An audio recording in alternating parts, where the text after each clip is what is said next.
PowerFM, it's Slaby and Boo-Rad coming to you from the Burnima Homestead in Bombala for our Haunted House Halloween Spooktacular. That's right, we spent the night here last night despite being told by Dan the Ghost Hunter and Tim the Yowie Man and Steve the owner that it's probably the most haunted place here on the far south coast. We braved the night AB.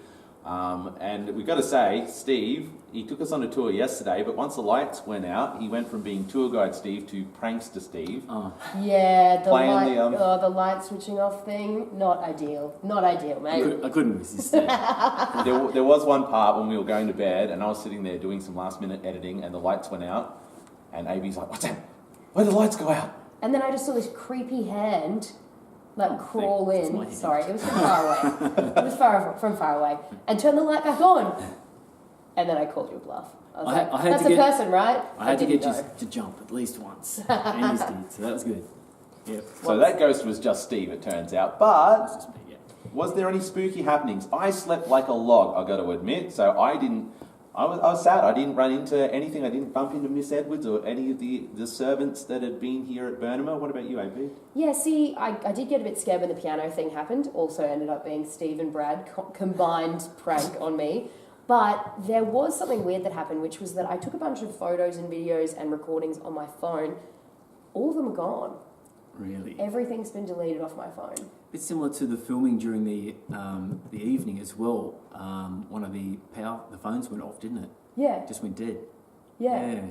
So I don't know if that means anything, but I went to send a video to my mum this morning to show how it went, and it was gone. And it wasn't in deleted items. It was just... There are a lot of unexplained things that do happen in the house. Like I mentioned earlier, the old servant's bell buzzer that goes off for no reason. Yeah. Yes. Yeah. It just goes off for no reason. That's been heard quite a few times. Yeah. I definitely didn't have the best sleep. I woke up a few times because I was sort of facing the window too. I could see things moving outside, which is pretty normal with trees and whatever else. Heard a few creaking floorboards. I was definitely more The house alert. is pretty dead quiet. Okay, all right. I was just expecting Brad to stitch me up. That's not reassuring, Steve. I was just expecting Brad to constantly be stitching me up, so I had that, suspicion in the back of my mind. Rest assured, things quite actively happen in the house. I mean, our last sighting, I don't know if I've mentioned this, the last sighting was September last year, and that was during the day. So it doesn't always happen at night. It can happen anytime. We've had a couple of sightings during the day, and that was the seniors group, the bowling group from Ulladulla. A coachload of them turned up, and I was walking back to the bus to see them off, and they contacted me 3 days later, wondering, what was going on. Who was the lady in white with a white mob cap, with the two children walking behind me all the way to the bus? You mean that lady over there? You know what, actually, what's the time? I think I'm just going to head off.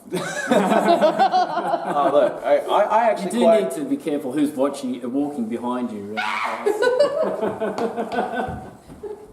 Right, it's a beautiful homestead, Steve, and of course, if anyone wants to take a tour here, first Saturday of every month. Which is this coming Saturday. Yeah. Thanks for having us, Steve. We really enjoyed it. Thanks, Brad. Thanks.